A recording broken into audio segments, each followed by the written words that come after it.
Hello students. आज हम बात करेंगे मैकेनिकल इलेक्ट्रिक व्हीकल में प्रैक्टिस सेट 1 के बारे में। मैकेनिकल इलेक्ट्रिक व्हीकल का जो प्रैक्टिस सेट है उसमें कैसे कैसे MCQs आने वाले हैं उसी को लेकर के आज हम लोग बात करने वाले हैं। इसमें हम लोग देखेंगे कि किस प्रकार के क्वेश्चन बनते हैं, किस किस टॉपिक के क्वेश्चन है, जैसे mechanical electric vehicle first year trade theory set 1। इसमें टोटल जो नंबर ऑफ़ क्वेश्चन बनते हैं हमारे एग्जाम में वो 75 बनते हैं, जिसमें इंक्लूड किया जाता है trade theory, workshop calculation, engineering drawing और एम्प्लॉयबिलिटी स्किल। और इस पे भी हम लोग बात करेंगे कि कितने कितने क्वेश्चन टॉपिक्स में शामिल किए जाते हैं। सबसे पहले क्वेश्चन पे चलते हैं। What is the full form of PPE? आपने जब पहला ही चैप्टर पढ़ा होगा तो उसमें PPE पढ़ाया गया है, पर्सनल प्रोटेक्टिव इक्विपमेंट। कि पर्सनल प्रोटेक्टिव इक्विपमेंट के बारे में आपको बताया गया होंगे, जैसे हेलमेट्स बताए गए हैं, ग्लव्स बताए गए हैं, गॉगल्स बताए गए। ये सारे जो पर्सनल प्रोटेक्टिव इक्विपमेंट हैं उन्हीं का फुल फॉर्म आ सकता है पूछने के लिए कि PPE का फुल फॉर्म बताओ। या आपको पर्सनल प्रोटेक्टिव इक्विपमेंट में क्वेश्चन दे करके, जैसे हेलमेट दे दिया, सेफ्टी हेलमेट, और उसका फिगर दे दिया और पूछ लिया कि ये किस प्रकार का है, ये किसकी सुरक्षा करता है। इस प्रकार से भी क्वेश्चन उसमें बन सकते हैं। इसमें पहला ऑप्शन सही है कि पर्सनल प्रोटेक्टिव इक्विपमेंट। इस तरीके से छोटे छोटे क्वेश्चन बनते हैं जिन्हें आपको ध्यान में रखना है और उसी से रिलेटेड क्वेश्चन आपसे पूछे जाएंगे। अब हम चलते हैं सेकंड में। What is the minimum height of wear the safety belt for full body? जो सेफ्टी बेल्ट पहनते हैं उसकी ऊंचाई पूछा है कि मिनिमम कितनी ऊंचाई होती है उसकी, तो उसकी ऊंचाई होती है 3 mm। What are the 3 factor cause in fire? आग लगने के 3 कारक कौन कौन से हैं? पहले बताया गया होगा कि आग किन किन कारणों की वजह से लगती है। पहली एक चीज़ जो इसमें हम लोग शामिल करते हैं, फ्यूल। आग लगने के लिए सबसे बड़ा कारण तो फ्यूल होता है। फ्यूल, विदाउट फ्यूल के आग तो लग नहीं सकती। दूसरा हीट, जिसकी वजह से आग लगेगी, उसमें जो टेम्परेचर बढ़ेगा उसका। और तीसरा है ऑक्सीजन, क्योंकि विदाउट ऑक्सीजन कहीं भी कोई भी आग नहीं जल सकती। तो फ्यूल, हीट, ऑक्सीजन, यही 3 कॉजेज़ हैं जिसकी वजह से कहीं पर भी आग लगती है। इस बात का हमें ध्यान रखना है। इसमें ऑप्शन आपका A2 सही होगा। ईंधन, गर्मी, ऑक्सीजन। अगर हिंदी में आपको आता है तो हिंदी में आप लगाएंगे, इंग्लिश में आता है तो आपको इंग्लिश में ध्यान रखना है। ठीक, आगे बढ़ते हैं क्वेश्चन नंबर 4 पे। इसमें देखते हैं कि पेपर सेग्रीगेशन के लिए कूड़े का कलरदान कोड। ठीक है, तो आपको कलर कोड पूछेगा, डस्टबिन कलर कोड आपसे पूछेगा ही। 2 या 3 क्वेश्चन इससे बनते ही हैं। तो आप सभी प्रकार के जो डस्टबिन होते हैं उसके कलर कोड याद रख लें। तो इसमें पूछा है पेपर के लिए। पेपर के सेग्रीगेशन कलर कोड के लिए हम लोग अगर बात करें तो ब्लू। इसमें हम लोग ब्लू ऑप्शन सही लगाएंगे। मैं कुछ आपको डस्टबिन्स दिखाता हूं, जैसे आप देख रहे हैं ये green dustbin, blue, red, yellow, black. तो आपको ऐसी कई डस्टबिन्स होती हैं जिनके नाम आपको याद रखने हैं और कहाँ कहाँ ये यूज होती हैं। जैसे ग्रीन की बात करें, ग्रीन डस्टबिन, तो ये बायोडिग्रेडेबल एंड ऑर्गेनिक वेस्टेज में यूज़ किए जाते हैं। ब्लू डस्टबिन जो होते हैं dry and wet recycling items जो होते हैं उनमें यूज किया जाता है, जिन्हें रिसाइकल किया जा सके, रीयूजेबल बनाया जा सके। जैसे रेड हजार्ड और बायोमेडिकल वेस्ट जो होते हैं उसके लिए यूज़ किया जाता है। येलो मेडिकल वेस्ट, और ब्लैक जो है वो general waste not suitable for recycle, जो वेस्ट रिसाइकल नहीं किए जा सकते उनके लिए हम लोग यूज़ करते हैं। आगे हम बात करते हैं, which fire extinguisher is use for the flammable and running liquid fire? तो ज्वलनशील और तरल आग के लिए किस अग्निशामक का प्रयोग किया जाता है? इस क्वेश्चन में अगर आप गेस कर सकें तो बताएं हमें। इसमें ऑप्शन नंबर 3 है फोम। अगर आप देखें तो आपके चैप्टर में कई प्रकार के अग्निशामक यंत्र दिए गए होंगे। कुछ ABC दिए हैं, ड्राई पाउडर दिए हैं, हेलोन दिए हैं, और आग लगने के भी प्रकार हैं, class A, class B, class C. उसके अकॉर्डिंग भी आपको अग्निशामक यंत्र प्रयोग करने की सलाह दी जाती है, तो उसे आप एक बार रिवाइज ज़रूर कर लें। अगर इससे क्वेश्चन बना है तो इससे जितने भी प्रकार के क्वेश्चन बन सकते हैं वो भी पूछा जा सकता है कि जैसे हेलोन कहाँ यूज किया जा सकता है, ड्राई पाउडर हम लोग कहाँ यूज करते हैं, या तो फिर ऐसे पूछ सकता है कि इलेक्ट्रिक आग किस कैटेगरी में आती है। जैसे जो इलेक्ट्रिक आग होती है वो किस कैटेगरी में आती है और उसे बुझाने के लिए किस प्रकार के अग्निशामक यंत्र का प्रयोग करते हैं। जैसे कागज़ की लगी आग, जो कागज़ होते हैं वो आग किस कैटेगरी में आती है, इसे हम लोग क्लास ए में रखते हैं, और इसे बुझाने के लिए किस प्रकार के अग्निशामक का उपयोग किया जाता है। ऐसे सभी जो क्लासेस डिफाइन किए गए हैं, क्लास ए, बी, सी, के, तो इनको आप एक बार रिवाइज कर लीजिए, इनसे भी क्वेश्चन बनते हैं।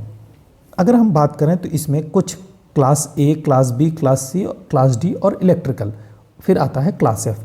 इनमें किस किस प्रकार के फायर एक्सटिंग्विशर यूज़ किए जाते हैं उनकी बात करते हैं। जैसे क्लास ए जिसमें आता है पेपर आता है, वुडन आता है, एक तरीके से सॉलिड वेस्ट जो जलाए जाते हैं उनके लिए वाटर यूज कर सकते हैं। जी हाँ, बिल्कुल यूज कर सकते हैं।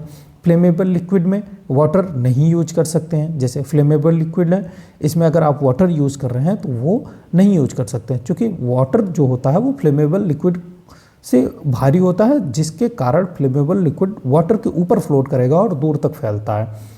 क्लास सी फ्लेमेबल गैसों के लिए भी वाटर का उपयोग नहीं कर सकते हम लोग, वही कॉजेज़ हैं इसमें। तो जहाँ जहाँ पे आपको रेड दिख रहे हैं तो उन्हें आप यूज़ नहीं कर सकते उनमें। जैसे क्लास ए जो ठोस आग है, जैसे पेपर की मैंने बताया, तो इसमें आप फोम यूज कर सकते हैं, बिल्कुल यूज कर सकते हैं। कागज़ की आग को बुझाने के लिए ड्राई पाउडर यूज कर सकते हैं, बिल्कुल कर सकते हैं। CO2 इसे नहीं यूज करते हैं। वेट केमिकल के लिए यूज कर सकते हैं, वेट केमिकल जो होता है उसे क्लास ए की आग बुझाने में यूज कर सकते हैं। क्लास बी में जो आती है जैसे फ्लेमेबल में फोम यूज कर सकते हैं, बिल्कुल यूज कर सकते हैं। ड्राई पाउडर भी यूज कर सकते हैं। CO2 यूज़ कर सकते हैं इसमें। वेट केमिकल इसमें नहीं यूज कर सकते हैं क्योंकि ऑलरेडी ये लिक्विड है। तीसरा है फ्लेमेबल गैस में वाटर बिल्कुल नहीं यूज करते हैं, फोम बिल्कुल यूज़ नहीं करते हैं, ड्राई पाउडर इसमें यूज़ करते हैं, और बाकी CO2 और वेट केमिकल नहीं यूज़ कर सकते हैं। जैसे क्लास डी की आग में बात करें तो इसमें इसे ड्राई पाउडर से बुझाते हैं। क्लास ई या इलेक्ट्रिकल की बात करें, इसे भी ड्राई पाउडर से बुझाते हैं। इसमें वाटर का तो बिल्कुल इस्तेमाल कर ही नहीं सकते, फोम का भी इस्तेमाल नहीं कर सकते क्योंकि ये इलेक्ट्रिकल इक्विपमेंट है। वेट केमिकल का भी इस्तेमाल इसमें नहीं किया जा सकता। इसमें CO2 और ड्राई पाउडर का इस्तेमाल किया जाता है। तो आप इसे ध्यान में रखें और इसे पढ़ जरूर लें, क्योंकि इससे भी क्वेश्चन बनने के चांसेस रहते हैं। क्वेश्चन नंबर 6 की बात करें, what does letter B denoted in ABC of first aid. तो इसमें पहला क्वेश्चन जैसे बन गया कि ABC का फुल फॉर्म क्या होता है, पहला क्वेश्चन बन जाएगा। दूसरा क्वेश्चन बन जाएगा कि इन तीनों में से किसी एक का नाम दे देगा और पूछ लेगा कि इसमें इसका क्या मतलब है। तो जैसे ABC, इसमें आपको B लेटर पूछा है तो B से क्या, आप इसमें B पूछा है और तो B से क्या डिनोट करते हैं। B से इसमें ब्रीथिंग होता है, सांस लेना। इसे अगर हम डिटेल में आपको बताएं तो ABC का फुल फॉर्म होता है एयरवे, ब्रीथिंग, सर्कुलेशन। तो ABC जब हम लोग किसी दुर्घटना के बाद किसी पेशेंट की चेक करते हैं तो उसमें सबसे पहले ये चेक करते हैं कि एयरवे, उसके सांस लेने में कोई परेशानी या कोई रुकावट तो नहीं है। ब्रीथिंग उसकी चेक करते हैं, वो चल रही है या नहीं चल रही है, और ब्लड सर्कुलेशन को चेक करते हैं। ठीक है, तो इसके फुल फॉर्म को आप याद रखेंगे। ये 100% चांसेस बनते ही हैं कि फुल फॉर्म पूछ लेगा या इन्हीं फुल फॉर्म में से तीनों में से कोई एक वर्ड दे करके, जैसे यहाँ पर अभी इसने पूछा है what does the letter B denoted, तो वो यहाँ पे A भी दे सकता है, C भी दे सकता है, B तो ऑलरेडी दिया ही है। तो आप इन तीनों को मैंडेटरी रूप से याद कर लें। क्वेश्चन नंबर 7 की बात करते हैं। इसमें CRP परीक्षण के लिए किस उपकरण का उपयोग किया जाता है। CRP परीक्षण के लिए इसमें पूछा है किस उपकरण का उपयोग किया जाता है। ऑटोमेटेड एक्सटर्नल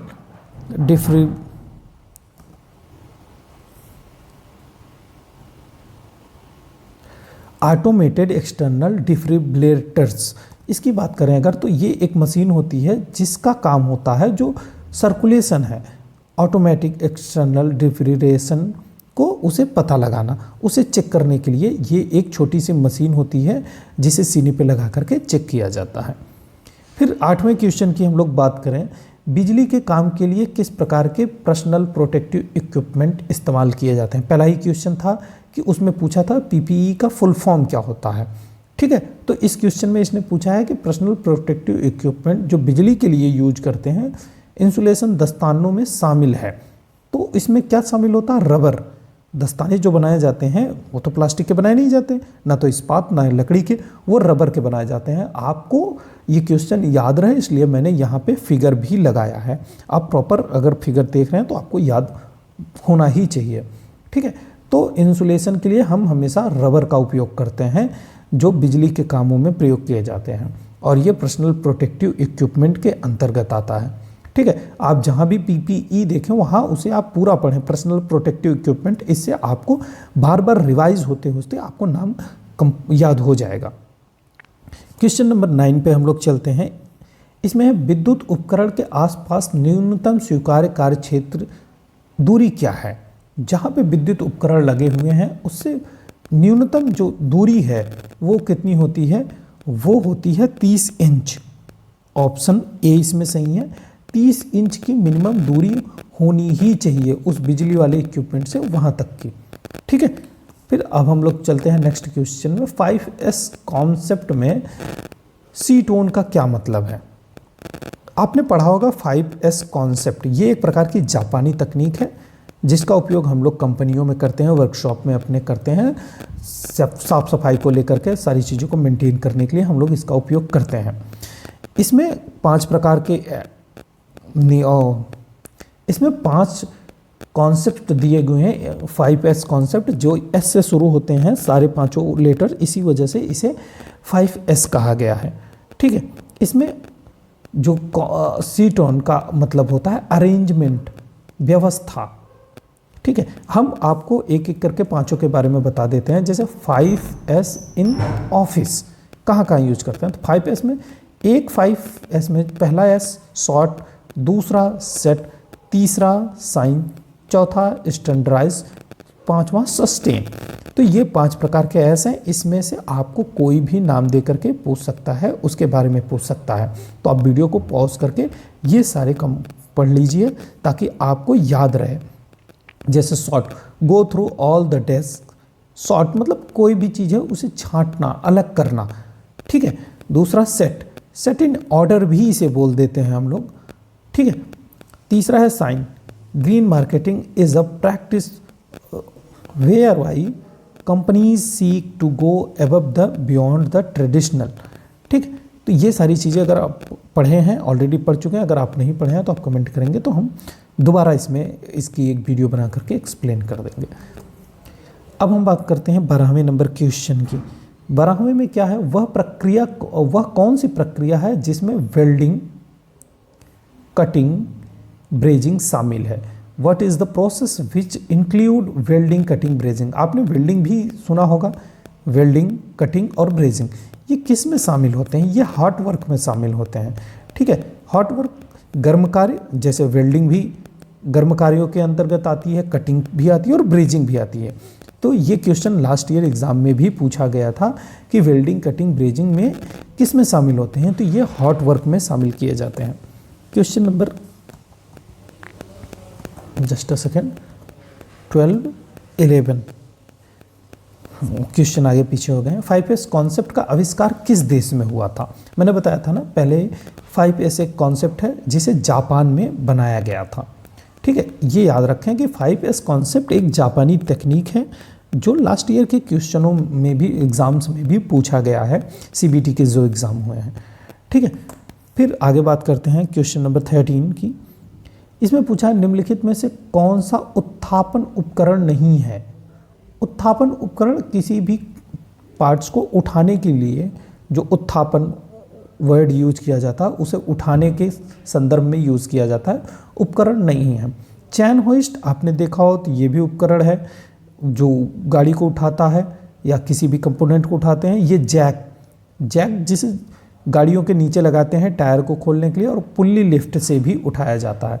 तो इसमें ये जो ड्रैग लाइन है ये इसमें सही है, क्योंकि यहाँ पे दिखा है उपकरण नहीं है।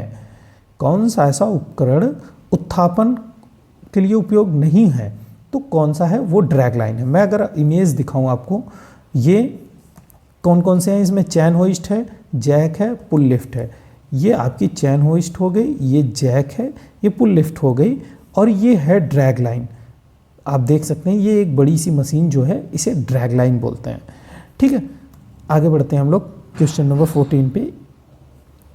सीमित स्थान में LEL level, lower explosive limit का स्तर क्या होता है। एक किसी क्लोज एरिया में जो लोअर एक्सप्लोजिव लिमिट होती है, जो मिश्रण होता है, वो कितना होना चाहिए, लेस देन 10%। जैसे एयर है, किसी बंद एरिया में है, क्लोज्ड एरिया में है, तो उसमें जो मिश्रण होता है, एक्सप्लोजिव मिश्रण, वो कितना होना चाहिए, लेस देन 10% से कम होना चाहिए। ठीक है, आगे बढ़ते हैं हम लोग क्वेश्चन नंबर 15 पे पहुंचते हैं।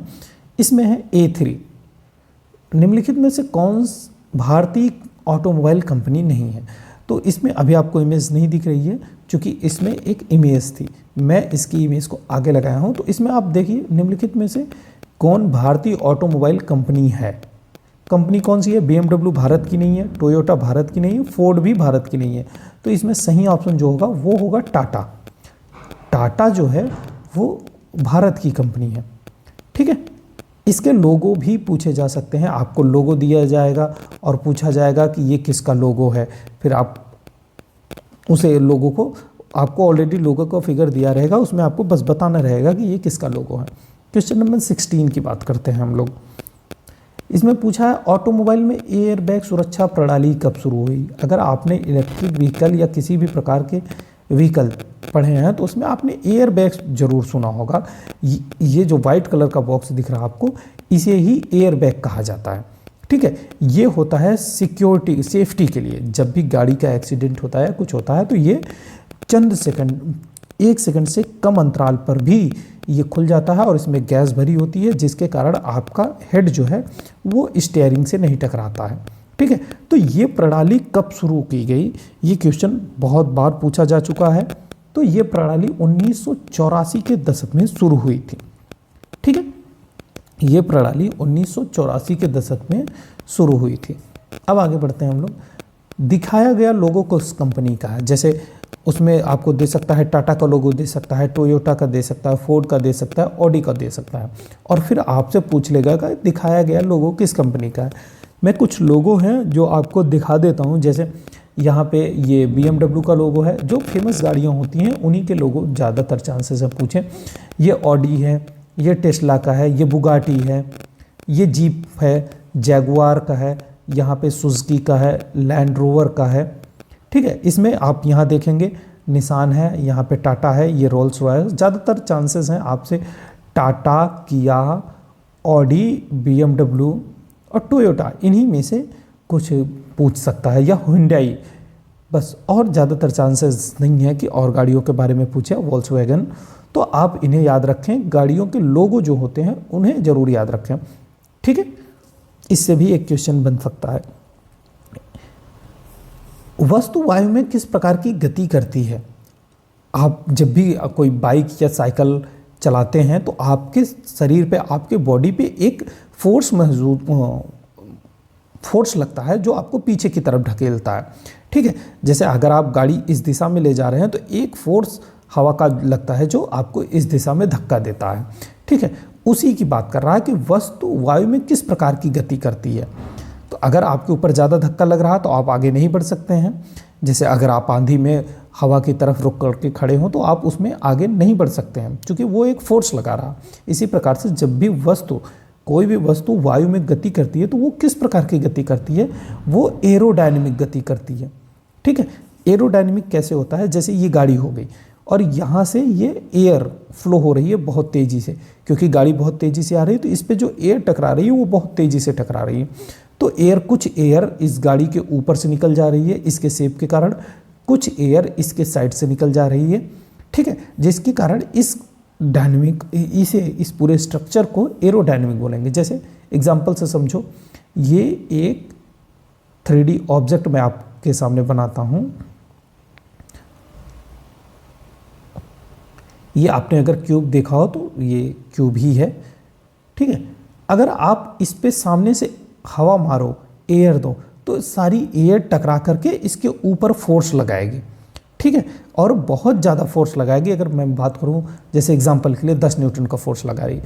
लेकिन अगर आप कोई ऑब्जेक्ट बना रहे हो और उसकी गति को एरोडायनेमिक कर दिए हो, ठीक है, एरोडायनेमिक होने से क्या होता है कि जो हवा टकराएगी वो इसके ऊपर से निकल जाएगी। जैसे गाड़ी ये सीधी तो है नहीं बिल्कुल ऐसे, ये बिल्कुल दबी हुई है आगे से, जिससे हवा टकरा करके इसके ऊपर से निकल गई। इस तरीके के बनने को एरोडायनेमिक कहते हैं, ठीक है। क्वेश्चन नंबर 19 पे हम लोग पहुँचे। ऑटोमोबाइल में इंजन का दहन कहाँ होता है? अगर आपके पास बाइक है तो आपकी बाइक में इंजन लगा होगा, तो उसमें इसने पूछा है कि जो इंजन का दहन होता है, पेट्रोल जो जलता है वो कहाँ जलता है? तो जाहिर सी बात है वो गियर बॉक्स के अंदर तो जलेगा नहीं। शीतलन प्रणाली मतलब जो उसे ठंडा करता है उसमें भी चांस नहीं है। इंजन तो जो एक्सप्लोजन होता है, जो दहन होता है फ्यूल का, वो कंबशन इंजन के अंदर ही होता है। ये इंजन होता है कुछ ऐसा, इसी के अंदर पेट्रोल और एयर का मिक्सचर होता है जो स्पार्क प्लग की सहायता से जलाया जाता है, ठीक है। बात करते हैं अब हम 20 नंबर क्वेश्चन पे। ईवी वाहन में किस प्रकार का ईंधन प्रयोग किया जाता है? डेफिनेटली जब ईवी वाहन है तो उसमें पेट्रोल तो यूज़ नहीं होगा, सीएनजी भी नहीं होगी, डीजल भी नहीं होगा तो उसमें सिर्फ इलेक्ट्रिक पावर का ही उपयोग हम लोग करते हैं, ठीक है। Question number 21।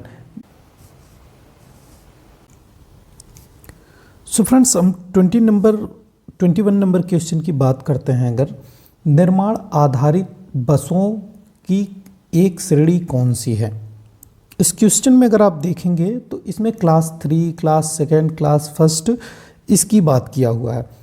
तो इसमें पूछ रहा है कि निर्माण आधारित बसों की एक श्रेणी कौन सी है, कि जो बसों का निर्माण होता है उसे किस श्रेणी में रखा गया है उसकी बात कर रहा। तो वो क्लास 4 में रखी जाती हैं, ठीक है। जैसे कार हो गई वो क्लास 1 में रखी गई है। तो अलग अलग गाड़ियों की अलग अलग श्रेणियां डिसाइड होती हैं। ये लास्ट ईयर के एग्ज़ाम में भी ये क्वेश्चन आया था कि निर्माण आधारित बसों की एक कौन सी श्रेणी है। जो मल्टी एक्सल है उन्हें क्लास 4 में रखा गया है, ठीक है। आगे बढ़ते हैं हम क्वेश्चन नंबर 22 में। घायल या बीमार यात्रियों को ले जाने के लिए किस वाहन का उपयोग किया जाता है? घायल या बीमार यात्रियों को ले जाने के लिए किस वाहन का उपयोग किया जाता है? तो उसके लिए एम्बुलेंस का उपयोग किया जाता है। ये सबसे सरल क्वेश्चन है, ये सभी को पता है, क्योंकि मोटरसाइकिल नॉट और बस, ट्रक, इन सब से तो बिल्कुल ले नहीं जाया जाता, ठीक है। जिससे ले जाता है वो होती है एम्बुलेंस। Question number 23। इसे जिग जैग प्रणाली वाला वाहन होइस्ट कौन सा है? ठीक है, जिसमें सभी पहिए एक लाइन नहीं होते हैं, उसमें ये जिग जैग के लिए कहा गया है। जो पोस्ट होते हैं इसे उठाने के लिए, उसके जिग जैग की बात किया हुआ, तो जिग जैग प्रणाली वाला वाहन होइस्ट कौन सा है? ठीक है, अगर आप फिगर से समझ सकें तो फिगर से समझ लें, अदर देन आप नाम को याद रखें, ज़्यादा बेटर है, क्योंकि एग्ज़ाम में आपके फिगर नहीं देगा। ठीक है, इसे बोलते हैं कैंची लिफ्ट, सीजर लिफ्ट। ठीक है, इस प्रकार के जो लिफ्ट होते हैं उन्हें सीजर लिफ्ट बोला जाता है। इन्हें ही जिगजैग प्रणाली वाला वाहन होइस्ट कहा जाता है। अब यह है कौन सा लिफ्ट सिस्टम 4 पोस्ट से बना है। 4 पोस्ट होइस्ट सिस्टम कुछ ऐसा होता है जिसमें 4 पोस्ट होते हैं, 4 पिलर होते हैं, जैसे 1 2 3 और इसके जस्ट पीछे है 4, तो ये 4 पोस्ट होता है। ऐसे 2 पोस्ट सिंगल पोस्ट भी होता है। सिंगल पोस्ट में ये इसके ऊपर गाड़ी रखी जाती है और इसे फर्श से एक सिंगल पोस्ट के द्वारा उठाया और गिराया जाता है, मतलब उतारा जाता है। सेकंड पोस्ट जो है वो 2 पोस्ट होइस्ट में क्या होता है, 2 पिलर होते हैं, इसी पिलर के आगे पीछे रैक लगा होता है जिसके ऊपर कार खड़ी होती है और इसे ऊपर की तरफ उठाया जाता है। ठीक है, 4 पोस्ट में 4 होते हैं यही पोस्ट, इसमें 2 हैं, इसमें सिंगल होता है। ठीक है, तो इसमें पूछा है कौन सा लिफ्ट सिस्टम 4 पोस्ट से बना होता है, तो इसका जवाब सबसे आसान है, इसका है 4 पोस्ट लिफ्ट। 25 नंबर क्वेश्चन में बात करें, किस व्हील ड्राइव में कई प्रोपेलर शाफ्ट होते हैं, किस व्हील ड्राइव में कई प्रोपेलर शाफ्ट होते हैं। प्रोपेलर शाफ्ट का मतलब होता है कि वो शाफ्ट जो इंजन से, ये इंजन हो गया इसका, इंजन से व्हील यानी पहिए या डिफरेंशियल तक के जो फोर्स को ट्रांसफर करते हैं उसे बोलते हैं प्रोपेलर शाफ्ट, ट्रांसमिशन शाफ्ट भी इसे बोलते हैं। ठीक है, तो इसमें पूछा है कि किस व्हील ड्राइव में, व्हील ड्राइव जैसे फ्रंट व्हील ड्राइव हो गई, front wheel drive, rear wheel drive, rear wheel drive और फोर व्हील ड्राइव।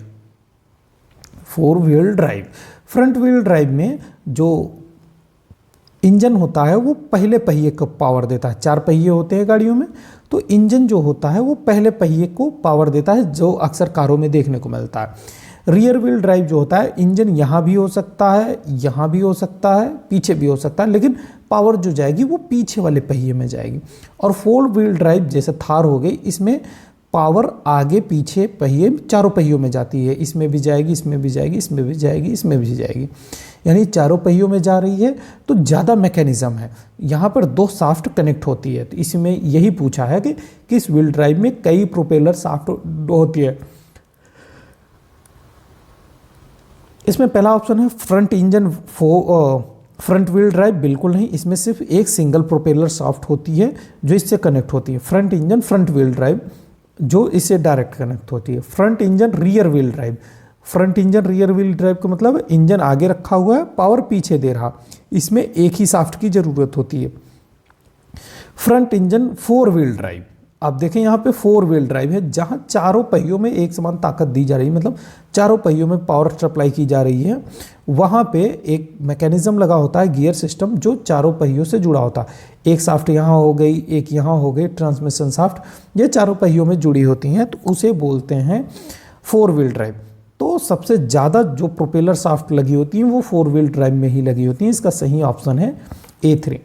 अब आगे बात करते हैं मध्य इंजन प्लेसमेंट कहाँ होता है। इंजन प्लेसमेंट, जैसे ये पूरी की पूरी गाड़ी हो गई, तो इंजन कहाँ कहाँ रखा जा सकता है, या तो यहाँ रखा जाएगा फ्रंट पे, या तो मिडिल में रखा जाएगा, या तो पीछे रखा जाएगा। 3 जगह इंजन रखा जा सकता है। तो इसमें पूछा है मध्य इंजन प्लेसमेंट कहाँ होता है, तो उसका स्थान पूछा है कहाँ पे किया जाता है। रियल शिप लेआउट इसमें है, मिडिल शिप लेआउट और front ship layout, natural ship layout. तो इसमें मिडिल शिप लेआउट जो है, इसी में मध्य इंजन रखा जाता है। अगर आप इमेज में देखो तो यहाँ फ्रंट पे है, यहाँ मिडिल में है और यहाँ बैक में है। ठीक है, आगे बात करते हैं क्वेश्चन नंबर 27 में। 27 में इसने कहा है 3 एक्सल वाहन किस श्रेणी में आता है। 3 एक्सल वाहन किस श्रेणी में आता है, इसके पहले उसने क्लास 4 के लिए पूछा था। इसमें बात करते हैं 3 एक्सल वाहन किस श्रेणी में आता है, तो वो क्लास 6 में। ठीक है, वो जो आता है वो क्लास 6 में आता है, A3। इसका ऑप्शन सही होगा। ठीक है, अब बात करते हैं हम लोग एक नाभिक में न्यूट्रॉन के साथ क्या होता है। एक नाभिक में न्यूट्रॉन के साथ क्या होता है, तो जब अभी आपने नाभिक पढ़ा होगा, न्यूक्लियस पढ़ा होगा, तो उसमें 3 कण पढ़े होंगे। एक होता है इलेक्ट्रॉन, दूसरा होता है प्रोटॉन, तीसरा होता है न्यूट्रॉन। इलेक्ट्रॉन वो होता है जो चारों तरफ चक्कर लगाता है किसी नाभिक के। ये नाभिक हो गया, तो इलेक्ट्रॉन इसके चारों तरफ चक्कर लगाएगा। ठीक है, अलग अलग कक्षा में अलग अलग इलेक्ट्रॉन चक्कर लगाते हैं। तो मिडिल में क्या होगा, इसके नाभिक के सेंटर में क्या होगा, तो वहाँ पे होता है प्रोटॉन और न्यूट्रॉन। तो नाभिक में न्यूट्रॉन के साथ क्या होता है, तो वहाँ डेफिनेटली प्रोटॉन होता है। ठीक है, बिकॉज ऑफ कि इलेक्ट्रॉन तो बाहर चक्कर लगाता रहता है। चुंबकीय और विद्युत क्षेत्रों की परस्पर क्रिया क्या कहलाती है। चुंबकीय क्षेत्र जो मैग्नेट से उत्पन्न किए जाते हैं या फिर कॉइल से उत्पन्न किए जाते हैं, और विद्युत क्षेत्र जो होते हैं उसके परस्पर क्रिया से जो बनता है उसे क्या कहा जाता है। यह है 29 क्वेश्चन।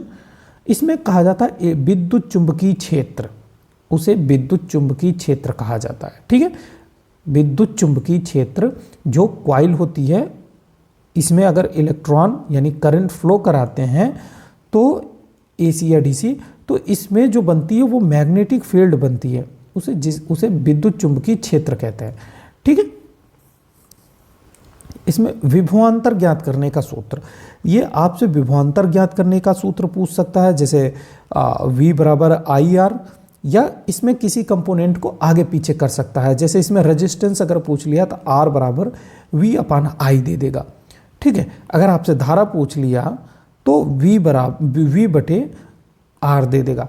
ठीक है, ये तीनों क्वेश्चन आप आगे पीछे करके लिख के याद कर लें। ये रिलेशन, यही रिलेशन आगे पीछे करके आपसे पूछे जाएगा। तो विभवांतर ज्ञात करने का सूत्र होता है V बराबर I इंटू आर।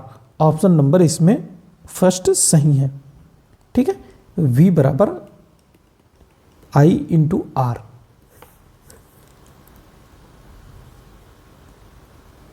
विद्युत धारा का एसआई मात्रक पूछा है कि विद्युत धारा का एसआई मात्रक क्या होता है। आपसे मूल राशियां भी पूछ सकता है, मूल मात्रक भी पूछ सकता है। तो इसमें विद्युत धारा की एसआई मात्रक पूछा है कि एसआई इकाई में क्या होता है। इसमें हम बात करते हैं एम्पियर।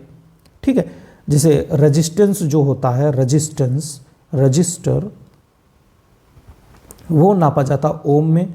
वोल्टेज जो नापा जाता है, वोल्टेज विभवांतर जिसे बोलते हैं, या पोटेंशियल डिफरेंस वो उसका होता है वोल्ट होता है। वाट जो इंजन किलोवाट प्रति आवर जो चलते हैं कार्य, उन्हें निकालने के लिए इसका उपयोग किया जाता है। और एसआई मात्रक विद्युत धारा का एम्पियर होता है। नेक्स्ट क्वेश्चन में चलते हैं। विद्युत धारा उत्पन्न करने वाला उपकरण कौन सा है। इसमें कह रहा है विद्युत धारा उत्पन्न करने वाला उपकरण कौन सा है। गैल्वेनोमीटर बिल्कुल नहीं। अमीटर ये तो नापने के लिए उपयोग किया जाता है। जनरेटर और मोटर दो चीजें हैं। एक होती है जनरेटर, एक होता है मोटर। मोटर आपने जनरली दोनों का नाम सुना होगा। ये जो काम करता है ये विद्युत धारा उत्पन्न करने का काम करता है। एसी या डीसी करंट उत्पन्न करने का काम करता है। मोटर जो होती है वो इलेक्ट्रिकल एनर्जी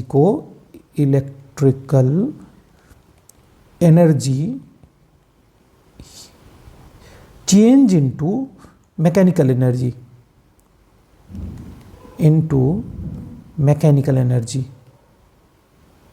ठीक है, इसमें क्या मतलब होता है, जैसे आपने पानी वाली मोटर देखी होगी, आपके यहाँ मोटर लगी होती है जो घूमती है और पानी ये तालाब से या कहीं से निकाल के आप बाहर फेंकते हैं। तो इसमें क्या करते हैं, हम करंट देते हैं जिससे मोटर का रोटर घूमता है और यहाँ पे सिस्टम, इसमें जो मैकेनिज्म लगे हैं वो घूमते हैं और पानी हमें प्राप्त होता है। लेकिन अगर कोई इंजन है, डीजल इंजन हो गया, पेट्रोल इंजन हो गया, उसके शाफ्ट से हम लोग एक जनरेटर जोड़ते हैं, जनरेटर का मैकेनिज्म जोड़ते हैं। जैसे ये इंजन हो गया और ये जनरेटर हो गया। जब इंजन चलेगा तो इसके बीच की शाफ्ट घूमेगी। मोटर जो जनरेटर लगा हुआ है इसके अंदर डला आर्मेचर जब घूमता है रोटर, तो एक इलेक्ट्रोमैग्नेटिक फोर्स जनरेट होती है, ईएमएफ, जो इसे बदलती है और यहाँ पे हमें वोल्टेज प्राप्त होता है या इलेक्ट्रिक करंट या धारा उत्पन्न होती है, वो प्राप्त होती है। तो इसमें क्या कहा है, विद्युत धारा उत्पन्न करने वाला उपकरण कौन सा है, जनरेटर है। ये भी पूछ सकता है कि कौन सा ऐसा उपकरण है जो मैकेनिकल एनर्जी को इलेक्ट्रिकल एनर्जी में बदलता है, वो होगा जनरेटर। या अगर पूछता है कि कौन सा ऐसा उपकरण है जो इलेक्ट्रिकल एनर्जी को मैकेनिकल एनर्जी में परिवर्तित करता हो, उसे मोटर बोलते हैं। ठीक है, फ्लेमिंग के बाएं हाथ का अंगूठा क्या दर्शाता है। क्वेश्चन नंबर है 33। फ्लेमिंग के बाएं हाथ का अंगूठा क्या दर्शाता है। आपने लेफ्ट हैंड और राइट हैंड रूल पढ़े होंगे, लेफ्ट हैंड और राइट हैंड रूल। ठीक है, एक मोटर के लिए उपयोग की जाती है और एक जनरेटर के लिए उपयोग किया जाता है। ठीक है, तो इसमें जो ऑप्शन है ये फोर्स होता है। मैं आपको आगे दिखाता हूँ कैसे होता है। जैसे ये left hand rule and right hand rule. ठीक है, तो इसमें जो ये दिशा है, ये अंगूठे की दिशा पूछा है तो ये फोर्स बताती है, ये करंट की दिशा बताती है, और ये फील्ड जो मैग्नेटिक फील्ड जनरेट हो रही है उसकी दिशा बताती है। ठीक है, और लेफ्ट हैंड का रूल है ये। राइट हैंड के रूल में अंगूठा जो होता है वो करंट की दिशा में चला जाता है, ये फील्ड की दिशा में, और ये लगने वाले फोर्स की दिशा में कि फोर्स किस दिशा में लग रहा। ठीक है, आगे बढ़ते हैं। क्वेश्चन नंबर 34 में विद्युत चुंबकीय प्रेरण का मूल सिद्धांत क्या है? विद्युत basic principle of electromagnetic induction. आप लोगों ने इलेक्ट्रोमैग्नेटिक इंडक्शन देखा होगा घरों में, जिस पे इलेक्ट्रिसिटी से खाने बनाए जाते हैं, तो उसका मूल सिद्धांत पूछ रहा है कि उसका मूल सिद्धांत क्या होता है। डॉपलर इफेक्ट बिल्कुल नहीं, डाल्टन इफेक्ट बिल्कुल नहीं, बुलियन अलजेब्रा बिल्कुल नहीं, इसमें होता है फैराडे का नियम। ठीक है, आपने फैराडे का नियम पढ़ा होगा। इसमें जो चुंबकीय प्रेरण से काम होता है, जैसे आपका ये इंडक्शन हो गया, आपने इसके ऊपर कोई बर्तन रखी, वो हीट हो जाती है, उसमें रखा पानी उबलने लगता है वाटर, वो किस नियम पे चलता है? वो फैराडे के नियम पे चलता है। ठीक है, विद्युत मोटर क्या है? अभी इसके पहले हम लोगों ने जनरेटर पे देखा था, तो विद्युत मोटर क्या है? कन्वर्ट करंट इनटू वोल्टेज बिल्कुल नहीं, वो विद्युत मोटर नहीं होती।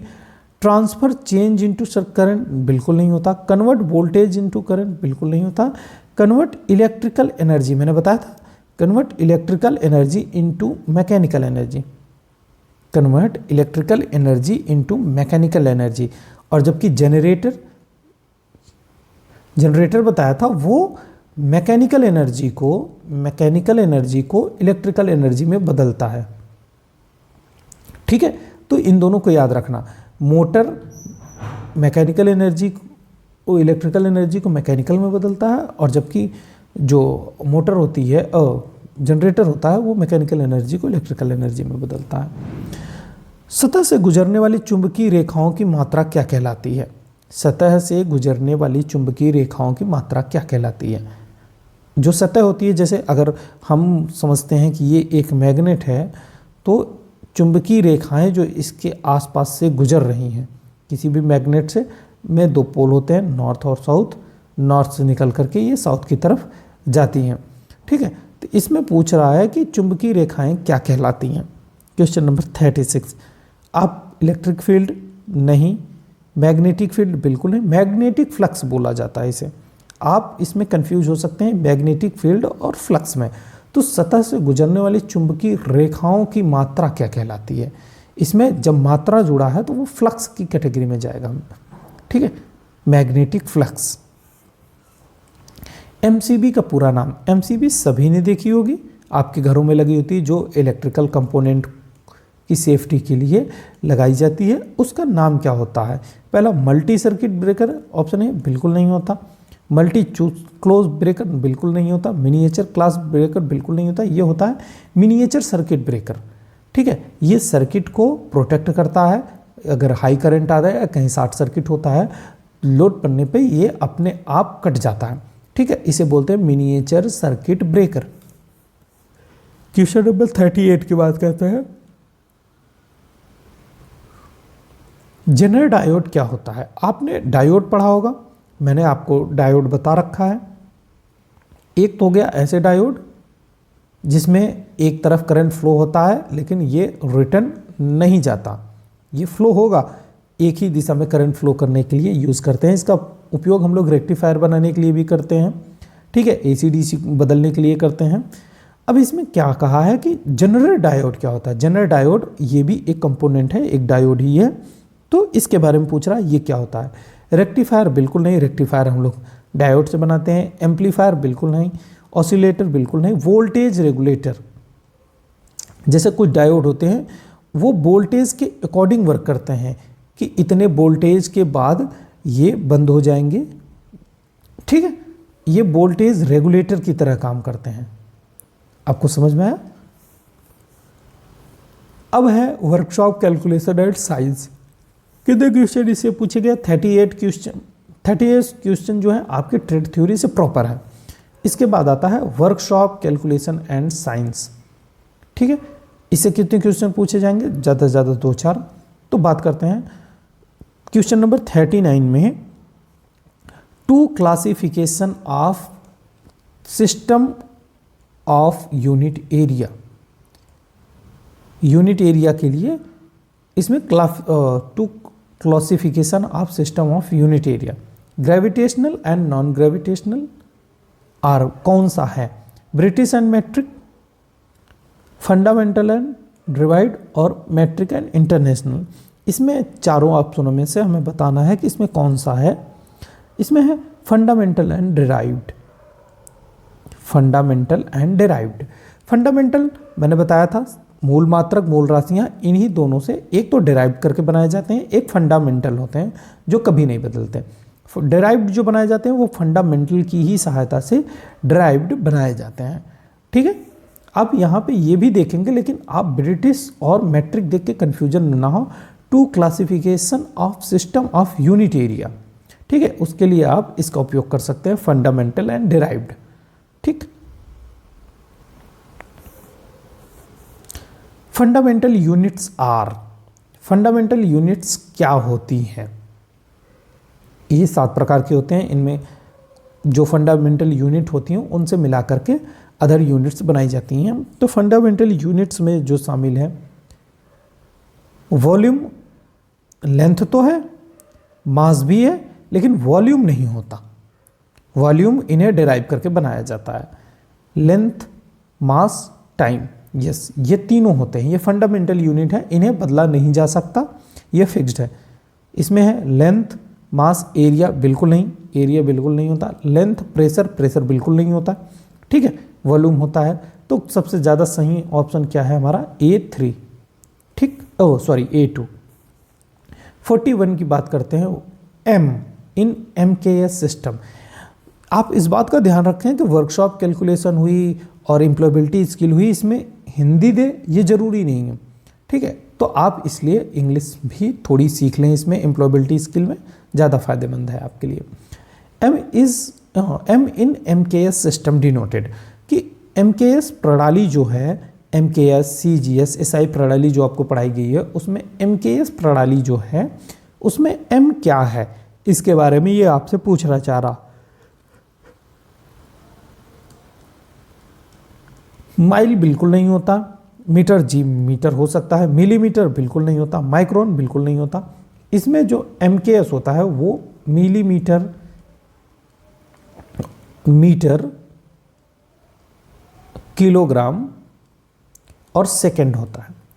ठीक है, इन्हीं तीनों में से पूछा जा सकता है। 1 inch equal to, 1 inch equal to mm भी दे सकता है आपको, सेंटीमीटर भी दे सकता है।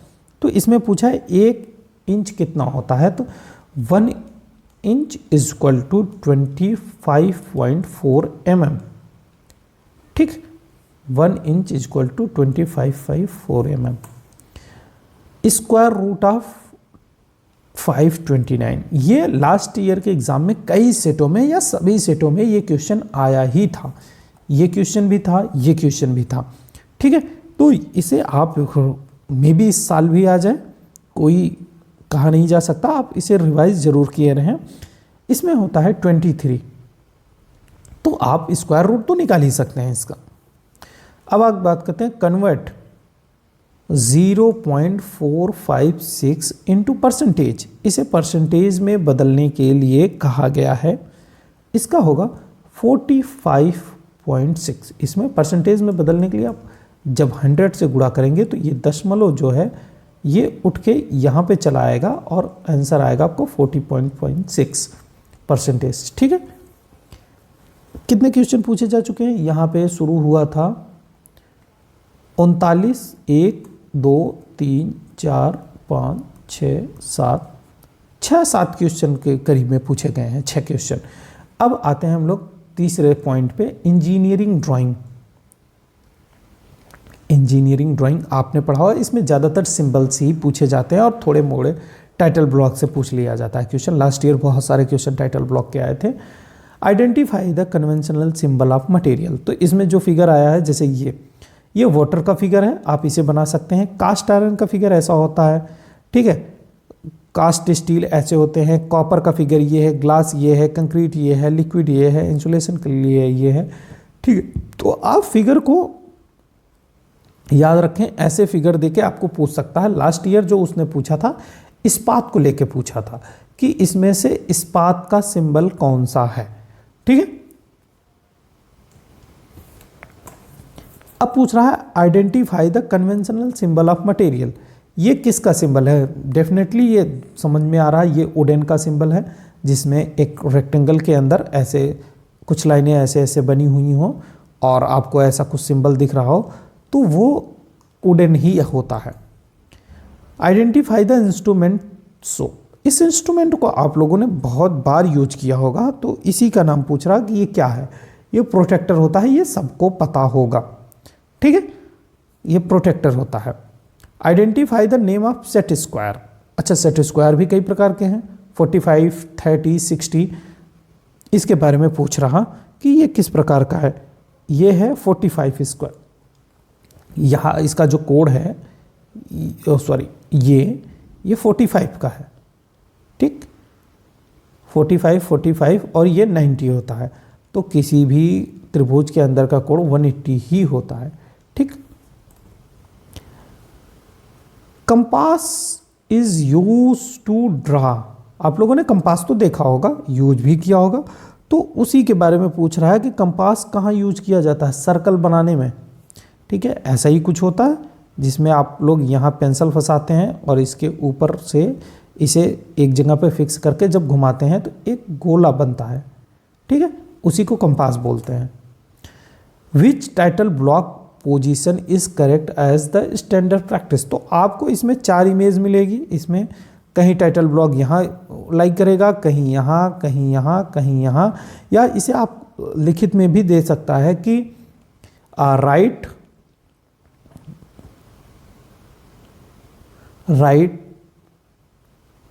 बॉटम कॉर्नर या लेफ्ट बॉटम कॉर्नर या राइट टॉप कॉर्नर या फिर लेफ्ट टॉप कॉर्नर, ठीक है। जैसे अब ये जो यहाँ पे टाइटल ब्लॉक है, इसे ही टाइटल ब्लॉक बोलते हैं। ये जहाँ पे है इसे बोलते हैं राइट बॉटम कॉर्नर, ठीक है।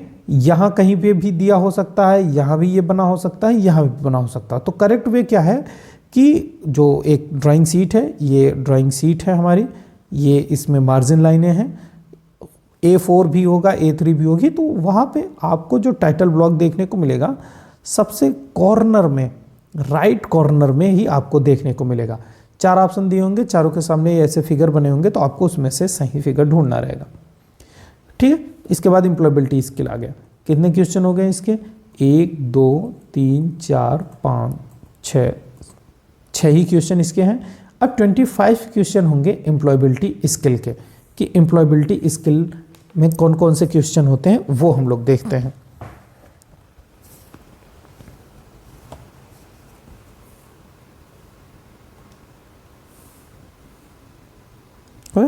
एम्प्लॉयबिलिटी स्किल में पहला क्वेश्चन है हमारा, to be in a job work is. To be in a job और वर्क इज, तो इसमें ऑप्शन कौन सा सही होगा? वो होगा एम्प्लॉय, ठीक है। इसमें पूछ रहा है कि to be in a job, जब आप जॉब में हैं और या आप काम कर रहे हैं तो आप क्या हैं? तो आप एम्प्लॉय कहे जाएंगे, ठीक है। इसके बाद पूछ रहा है डेट ऑफ बर्थ, यानी जिसे हम लोग DOB बोलते हैं, और दूसरा है address in resume come under. आपने रिज्यूम बनाया होगा या बनाना सीखा होगा, तो उसमें आपने पर्सनल डिटेल भी इंक्लूड की होगी, प्रोफेशनल डिटेल भी इंक्लूड की होगी, क्वालिफिकेशन इंक्लूड की गई होगी। तो उसी के बारे में पूछ रहा है कि आपने जो डेट ऑफ बर्थ ऐड की थी और जो एड्रेस ऐड किया था वो कहाँ पे आता है, आपने कहाँ पे उसे ऐड किया था, ठीक है। तो ऐसा तो है नहीं ये पब्लिक डिटेल, जैसे कैरियर ऑब्जेक्टिव में तो आप डेट ऑफ बर्थ नहीं लिख सकते, आपका career objective date of birth तो हो नहीं सकता। ये जाएगा पर्सनल डिटेल में, डेट ऑफ बर्थ, नाम, ये सारी चीज़ें आपकी पर्सनल डिटेल में जाती हैं, ठीक है। इस रिज्यूम बनाते समय इन सब चीज़ों का ध्यान रखना होता है। A person with growth mind set is willing to, इसमें है क्वेश्चन नंबर 53 में, grow, change, learn. A person with growth, जो आदमी जो ग्रोथ के साथ माइंडसेट, जिसका माइंडसेट ग्रोथ का है, ठीक है, और डेवलप करने का है, तो उसमें क्या क्या है? एक ग्रो, एक चेंज और लर्न, वो ग्रो करेगा, चेंज होगा उसमें और वो सीखेगा। ठीक है। दूसरा है job outdated in last 5 year. ये बहुत बार पूछा जा चुका है, लास्ट के एग्जाम के कई सेटों में ये था कि कौन सी ऐसी जॉब है, कौन सा ऐसा जॉब एरिया है जो लास्ट 5 ईयर में आउटडेटेड हो गया है। ओला अभी नया नया शुरू हुआ, ऊबर भी शुरू हुआ, स्विगी भी शुरू हुआ, आउटडेटेड हुआ है एसटीडी बूथ। क्वेश्चन नंबर 54 में एसटीडी बूथ आपने कहीं देखा है? अपनी उम्र में तो नहीं ही देखा होगा। अब हम बात करते हैं क्वेश्चन नंबर 55 की। 55 में पूछा है इथिक मीन्स, इथिक्स मीन्स है, इसमें क्या होता है? Decide right and wrong conduct, that's good. इसका ऑप्शन यही सही है। नेम ऑफ सिटी बिल्कुल नहीं, एम्प्लॉयबिलिटी स्किल बिल्कुल नहीं, नॉट रिलेवेंट ये भी नहीं। इसमें होगा option A, decide right and wrong conduct. Values are, values क्या होती हैं? ठीक है, वैल्यूज क्या होती हैं? ये नॉन पंक्चुअल, ये तो बिल्कुल नहीं होगा। Motivates our attitude and action, that's good. Very costly बिल्कुल नहीं। ऑल हैव सेम वैल्यू बिल्कुल नहीं। इसमें ऑप्शन जो सही होगा वैल्यूज आर में A2। Brief statement of constitution is, syllabus बिल्कुल नहीं कह सकते, मॉड्यूल बिल्कुल नहीं कह सकते, यूनिट बिल्कुल नहीं कह सकते, इसे प्रियम्बल बोलते हैं। ठीक है, जो कॉन्स्टिट्यूशनल है, कॉन्स्टिट्यूशन है, उसमें ब्रीफ स्टेटमेंट आपको कहाँ देखने को मिलती है? वो प्रियम्बल में होती है। ठीक है। Identify the improper term, identify the improper term, इसमें कौन सा ऑप्शन सही है? Green pollution, water pollution, air pollution, sound pollution.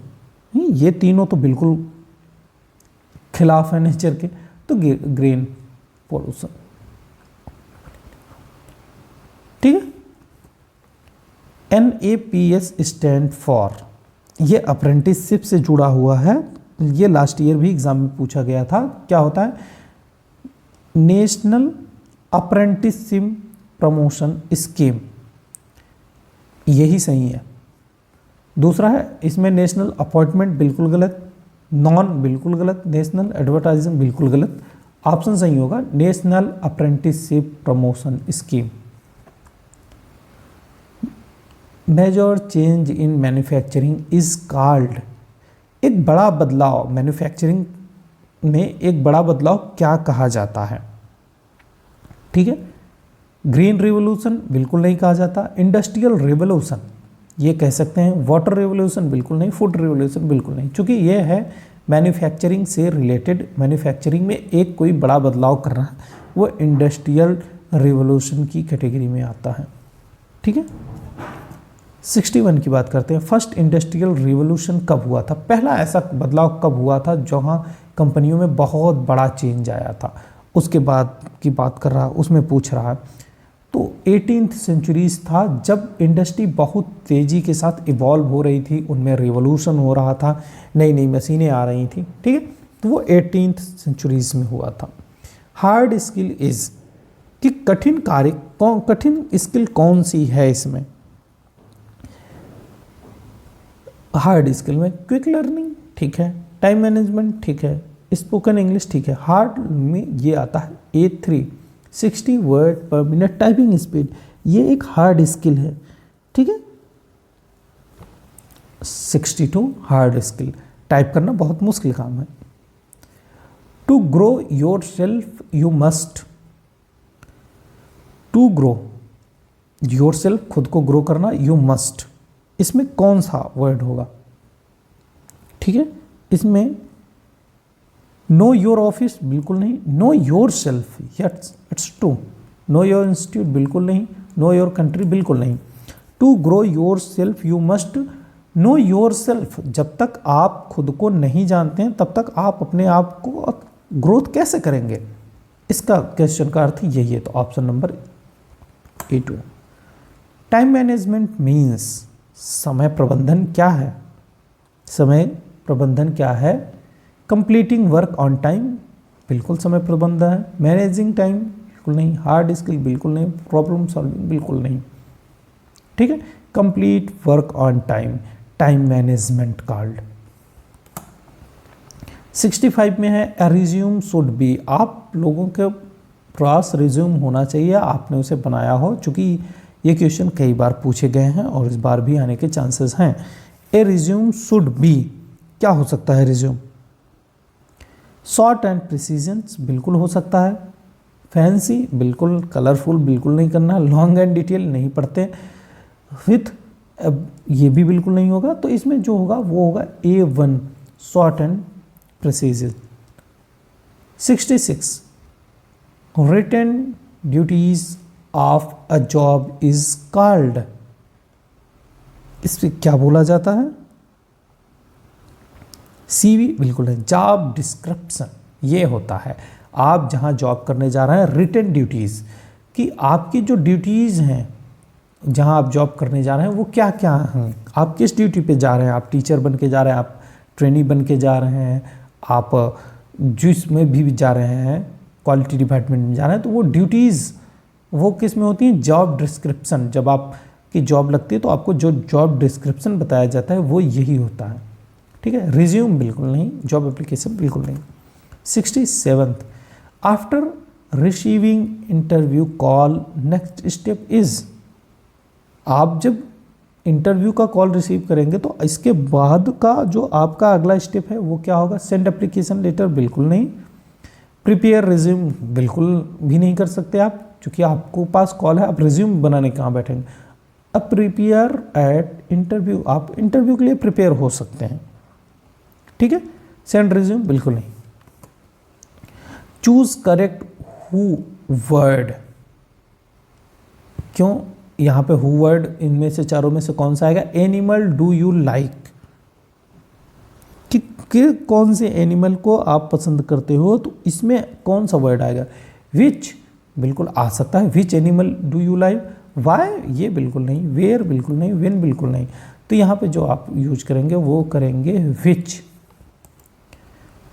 Correct punctuation after Rohan, इसके बाद क्या लगाएंगे आप? रोहन के बाद आप क्या लगाएंगे?